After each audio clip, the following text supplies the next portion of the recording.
Chapitre 20. Janvier 2022. Le dispositif était en place. La première bagnole, avec Alex au volant et Sophia en passagère, attendait 80 km plus loin, sur l'aire de repos, et la deuxième, que conduisait Lenny avec Jeffrey à côté de lui, attendait la sortie du camion. « Il sort! On y va !» Les 4 jeunes chercheurs avaient longuement répété ce qu'ils avaient prévu de faire après avoir étudié dans tous les détails le protocole qu'ils allaient appliquer. Lenny et Jeffrey suivaient le camion de Skylink qui transportait des boîtes métalliques qui deviendraient la structure de plusieurs dizaines de satellites. Ils devaient le suivre ainsi durant environ 1 heure avant d'arriver là où tout se passerait. La zone choisie se trouvait sur la Highway 290, en direction de l'ouest, qu'empruntait toutes les semaines le camion de Skylink. Au cours de leur préparation, ils avaient remarqué que le chauffeur était toujours le même, et qu'il s'arrêtait toujours au même endroit sur le trajet, une aire un peu miteuse où était posé un restaurant de routiers nommé Chapel Hill Sausage Company. C'était environ 10 km après Hempstead, juste après le pont qui traversait la rivière Brazos. Le restaurant tenait son nom du bourg qui se trouvait 6 km plus loin. C'était le lieu idéal, isolé et peu fréquenté. Ils avaient appelé leur opération l'opération saucisse. Si jamais pour une raison quelconque ils ne s'arrêtaient pas là, Lenny et Jeffrey continueraient à le suivre et Alex et Sophia leur prendraient le pas jusqu'à ce qu'ils s'arrêtent, ce qu'ils ne manqueraient pas de faire de toute façon durant les 3 heures que devait durer le trajet jusqu'à l'usine d'Austin. Ça ne serait alors peut-être plus des saucisses, mais qu'importe. En attendant le signal de Jeffrey qui devait les prévenir qu'ils approchaient de l'air, Alex et Sophia refaisaient le monde. « Tu regrettes pas quand même ?» demanda Alex. « Non, non, il fallait le faire. Je suis convaincu qu'il faut qu'on se bouge nous-mêmes, parce que personne d'autre le fera si on fait rien. C'est comme les actions pour le climat. Ouais. Et puis, quand y pense, c'est incroyable toutes les choses qu'on subit en permanence sans qu'on ait rien à dire. Alors qu'au contraire, on devrait décider dans quel monde on veut vivre, quoi. Ça devient insupportable tout ça. » Je suis d'accord avec toi. En fait, je suis souvent d'accord avec toi, répondit Alex en regardant Sophia sans trop tourner la tête. La question qu'on devrait se poser maintenant, c'est jusqu'où on va aller. Il faudra bien qu'on s'arrête à un certain moment. Pour les bornes, je pense qu'on en a assez fait, hein, du moins pour celles des villes. Maintenant, c'est à d'autres de prendre le relais. Pour celle du golf, j'espère bien qu'on continuera à les emmerder l'année prochaine. Ça, c'est facile à faire et pas trop risqué. Ouais, ça je suis d'accord. Et après, pour Skylink, si là ça marche, on pourra peut-être refaire la même genre de truc 1 ou 2 fois, mais après, il faudra passer à autre chose pour pas prendre trop de risques. Tu fais comme tu le sens, hein, Sophia. Y a pas de souci. Moi, je pense que c'est que le début de toute façon. On aura peut-être été des pionniers, mais les gens vont finir par se révolter contre tout ça. Voir des milliardaires s'enrichir considérablement alors que de plus en plus de gens sombrent dans la pauvreté, ça ne durera pas longtemps. Et voir un mec comme Bezef faire ce qu'il veut en balançant des milliers de satellites ou en emmenant des touristes multimillionnaires à la frontière de l'espace, en émettant des dizaines de tonnes de CO2 en quelques minutes, c'est juste immonde pour de plus en plus de gens. Il faut juste montrer aux gens qu'il est possible de dire non et qu'il est possible d'agir. Quand je suis monté dans l'arbre la première fois au golf, j'ai senti une très forte bouffée d'adrénaline, tu sais. J'avais l'impression que je pouvais faire n'importe quoi, que le monde m'appartenait. Et ça me l'a moins fait dans les rues de Montréal l'autre soir avec Laure. Et là, maintenant, j'ai presque plus cet effet. Tu es devenue une activiste professionnelle, ça doit être ça. Ça ne t'a pas fait ça à toi? Moi, c'est quand j'ai vu le gardien qui s'approchait, putain, mais c'était pas très agréable, hein. J'avais peur pour vous. Et à Toronto, Ouais, j'étais plus stressé qu'euphorique. Parce qu'en plus, il y avait des caméras de surveillance par endroits, ce qui n'arrangeait rien, hein.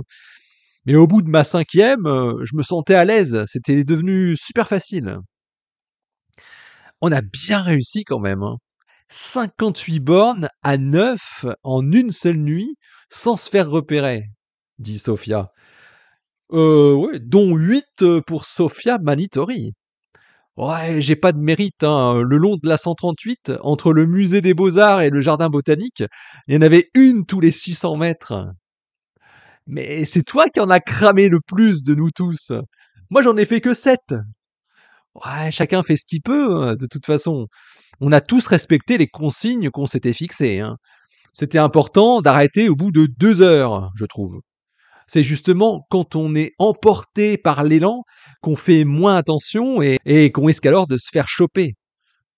T'as raison. C'est toi d'ailleurs qui avais proposé une limite dans le temps, non? Ouais, bah je sais qu'on aurait pu en faire plus. Mais franchement, en 2 heures, on a fait un truc dingue. Ouais. Un ange passa durant 1 minute. Tu sais, quoi? Le jour où tu m'as dit que ce serait mieux que ce soit moi qui fasse la présentation devant Jocelyne Bell, fit Sophia. Ouais? Pourquoi t'as fait ça?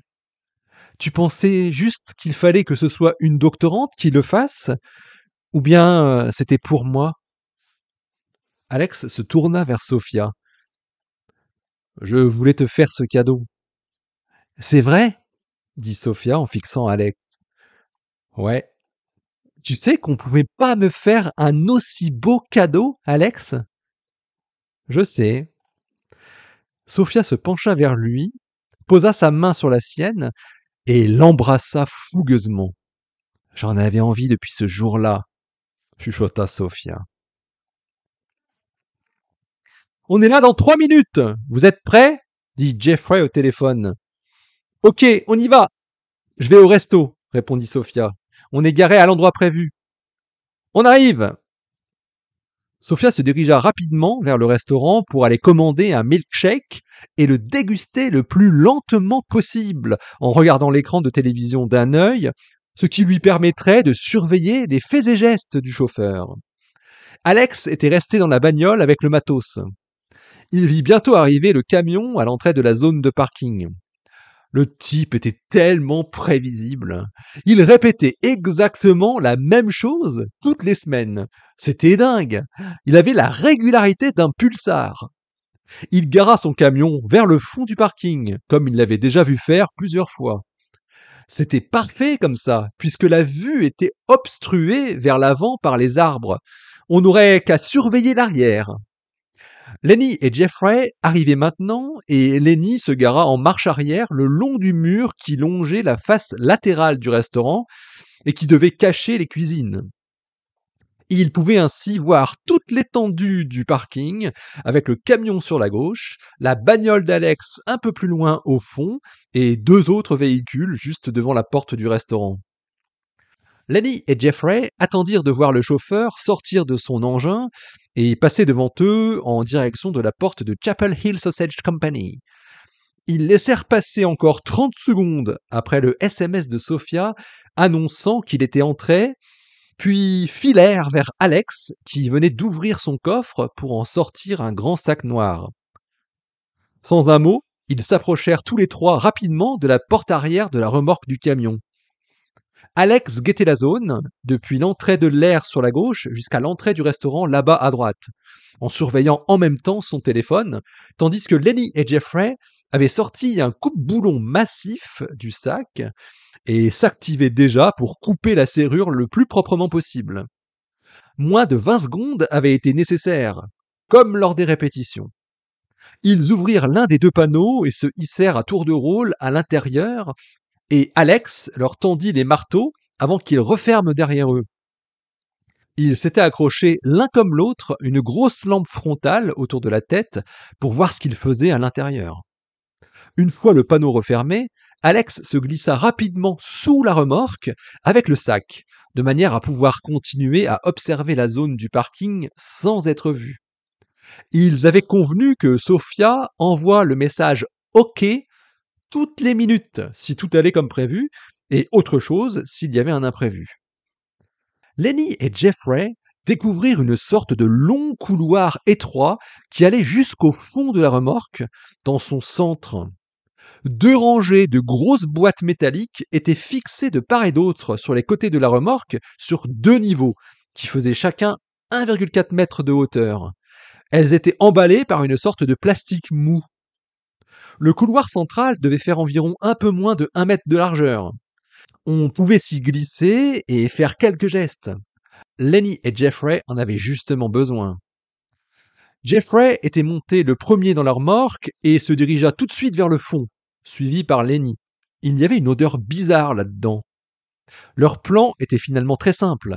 Ils avaient eu l'information que ces structures des futurs satellites étaient faites en aluminium et que leurs parois étaient relativement peu épaisses, afin que leur masse soit le plus faible possible. Elles étaient donc assez fragiles au moindre choc.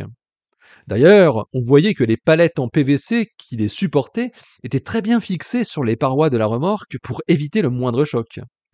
Le plan qu'ils avaient élaboré consistait à mettre un bon coup de marteau sur chaque boîtier. Ils savaient que le moindre défaut mécanique constaté sur une pièce destinée à la fabrication ne passerait jamais les contrôles qualité drastiques qui étaient en vigueur dans l'industrie spatiale. Un simple marteau permettait d'enrayer cette belle machine. Jeffrey tapait une par une sur chacune des grosses boîtes. D'abord celle du haut, de chaque côté, puis celle du bas. Lenny faisait de même, en partant à peu près du milieu de la remorque et se dirigeant vers la porte. Il comptait ses coups de marteau en même temps qu'il écoutait la tôle se tordre avec un bonheur inouï. Alex ne voyait rien à l'horizon. Sophia envoyait toujours des hoquets. Il entendait les coups de marteau au-dessus de lui et il les comptait aussi. Il en était déjà à 55. Tout alla très vite. Environ 30 secondes plus tard, les coups cessèrent et Alex entendit le grincement de la porte de la remorque. Il cria « C'est bon, allez-y !» Lenny sortit le premier, puis Jeffrey sauta, alors qu'Alex sortait de sa cachette avec le sac. Ils jetèrent les marteaux et les lampes dedans, et Lenny sortit de sa poche le cadenas qu'il mit sur la serrure pour refermer la remorque, puis il enleva ses gants en se dirigeant le plus naturellement possible, sans courir, vers sa bagnole en compagnie de Jeffrey. Alex partit dans l'autre sens, en tapotant un SMS à Sophia. « On est OK !» Sophia avait déjà payé son milkshake et sortit rapidement, alors que le gros chauffeur venait tout juste de se faire servir une assiette contenant au moins 10 saucisses grillées. 80 ! Il y en avait 80 ! Criait Alex qui roulait un peu vite. Ils en ont bousillé 80 ! Sophia souriait en cherchant du regard la bagnole de leur comparse. T'en as fait combien, toi demanda Lenny à Jeffrey. J'en ai fait 36. Et toi? Ah, j'en ai tapé 44, moi. Ah merde, j'ai pas commencé au milieu alors. À une rangée près, j'y étais. On voyait rien là-dedans. On s'en fout, on les a toutes bousillées. C'est ce qui compte. La vache, il y en avait 80 là-dedans. C'est génial. T'avais pas oublié d'enlever la batterie de ton téléphone? Non, non, c'est bon. Tu les as vus? Non, ils doivent être derrière nous, ça c'est sûr. Et ils nous ont pas doublés, hein. Putain, c'était trop bon! Comme je te les ai défoncés, ces satellites de merde! Ouais! On remet ça la semaine prochaine? Qu'est-ce que t'en dis? Je suis pas sûr qu'ils refassent un transport la semaine prochaine, hein. Quand ils vont découvrir les dégâts, Lenny était hilar. La highway était presque déserte. Ils fonçaient tout droit vers Austin, où ils s'étaient donné rendez-vous à l'aéroport, après que Lenny et Jeffrey se soient débarrassés du sac. On rentre tout de suite à Montréal? Dit Sophia à Alex. C'est ce qu'on a prévu, non? Tu as une autre idée? Peut-être, fit-elle avec sa moue si adorable. Alex et Sophia n'avaient pas remarqué le pick-up noir rutilant qui les suivait à la même vitesse depuis le parking du restaurant.